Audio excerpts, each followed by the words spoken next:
Welcome to Chitra's cooking fish. இன்றைக்கி வீடியோவில் ரவை தோசை நல்ல ஹோட்டல் ஸ்டைலில் நல்ல மொறுன்னு டேஸ்ட்டாக எப்படி செய்கிறது தான் நம்ம பார்க்க போகிறோம். இட்லி தோசைக்கு மாவில்லாத நேரத்தில் ஒரு 10-15 நிமிஷத்துலேயே நம்ம இந்த தோசையை ரெடி பண்ணிக்கலாம். இந்த ரெசிபியை பார்க்குறதுக்கு முன்னாடி நம்ம சேனலை சப்ஸ்கிரைப் பண்ணாமல் இருந்தீங்கன்னா சப்ஸ்கிரைப் பண்ணிக்கோங்க. இப்போ வாங்க இந்த ரெசிபி எப்படி பண்ணுறதுன்னு நம்ம வீடியோக்குள்ளே போய் பார்த்துடலாம். இப்போ ஒரு மிக்சிங் பவுல் எடுத்திருக்கேன். 250 ml மெஷர்மெண்ட் உள்ள கப்பில் அரை கப் அளவுக்கு வெள்ளை ரவை எடுத்திருக்கேன். மெஷரிங் கப்புக்கு பதிலாக வீட்டில் இருக்கிற டம்ளர் கப் ஏதாவது ஒன்று நம்ம மெஷரிங்க்கு எடுத்துக்கலாம்.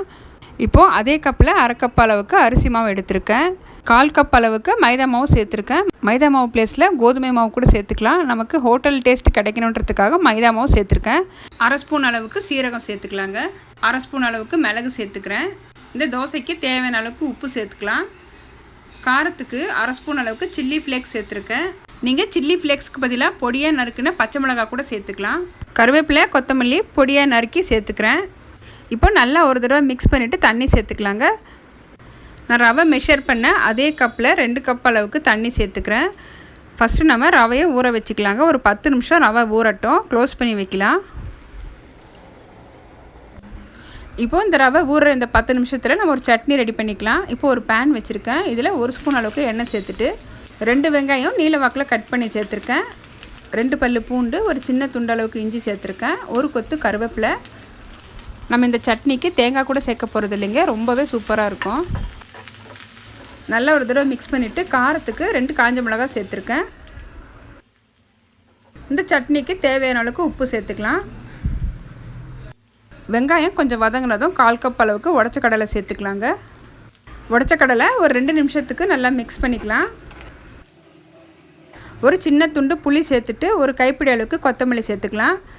இப்போ லைட்டாக வதங்கினதும் நம்ம ஆற வச்சு சட்னி அரைச்சி எடுத்துக்கலாம். இந்த சட்னி ரொம்பவே சூப்பராக இருக்குங்க. இட்லிக்கு தொட்டு சாப்பிடும்போது கொஞ்சம் தண்ணி விட்டு நல்லா கலந்துக்கோங்க. தோசைக்குன்றதால நான் சட்னி கொஞ்சம் கெட்டியாக வச்சுருக்கேன்.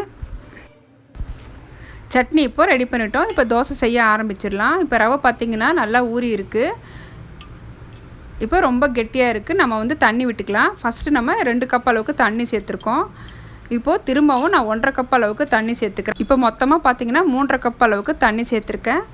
நமக்கு ரவை தோசைன்றதால நல்லா தண்ணியாக இருக்கணுங்க. அப்போ தான் நமக்கு தோசை நல்லா கிறிஸ்பியாக வரும். இப்போ கல் நல்லா சூடாக இருக்குது. நல்லா ஒரு தடவை கலந்துட்டு மாவு சேர்த்துக்கலாம். மாவு நல்லா பரவலாக சேர்த்துக்கலாங்க.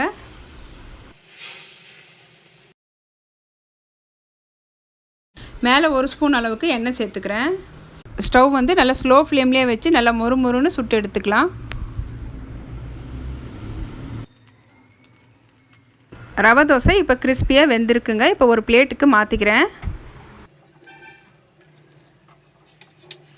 ரவை தோசை நல்லா மொறுன்னு வந்திருக்கு. நான் சொல்லியிருக்கிற இதே அளவுகள் பயன்படுத்தி ஒரு தடவை செஞ்சு பாருங்கள். ரொம்ப சூப்பராக வரும்.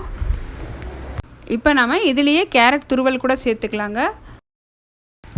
இப்போ அடுத்த தோசைக்கு பார்த்திங்கன்னா ஒரு கைப்பிடி அளவுக்கு வெங்காயம் சேர்த்துக்கிறேன். வெங்காயம் சேர்த்துட்டு நம்ம மாவு சேர்த்துக்கலாங்க. வெங்காயம் கேரட் துருவல் நம்ம மாவுலேயே கூட நம்ம கலந்துட்டு சேர்த்துக்கலாங்க. எப்படி செஞ்சாலுமே நமக்கு இந்த தோசை நல்லா மொறுன்னு சூப்பராக வரும். இப்போது அடுத்த தோசையும் நம்ம ரெடி பண்ணிட்டோம். நம்ம சேனல்லே பார்த்திங்கன்னா நிறைய டிஃபன் ரெசிபிஸ் நான் போஸ்ட் பண்ணியிருக்கேன். நீங்கள் அந்த வீடியோவும் பாருங்கள். ரொம்பவே யூஸ்ஃபுல்லாக இருக்கும். என்னோட இந்த வீடியோ உங்களுக்கு பிடிச்சிருந்ததுன்னா வீடியோவுக்கு லைக் பண்ணுங்கள். மறக்காமல் நம்ம சித்ராஸ் குக்கிங் ஃபிஷ் சேனலை சப்ஸ்கிரைப் பண்ணிவிட்டு பெல் பட்டனை ப்ரெஸ் பண்ணி ஆளுங்கிற ஆப்ஷனை கிளிக் பண்ணி வச்சுக்கோங்க. அப்போ தான் நான் போடுற வீடியோஸ் உங்களுக்கு நோட்டிஃபிகேஷனாக வரும். தேங்க்ஸ் ஃபார் வாட்சிங்.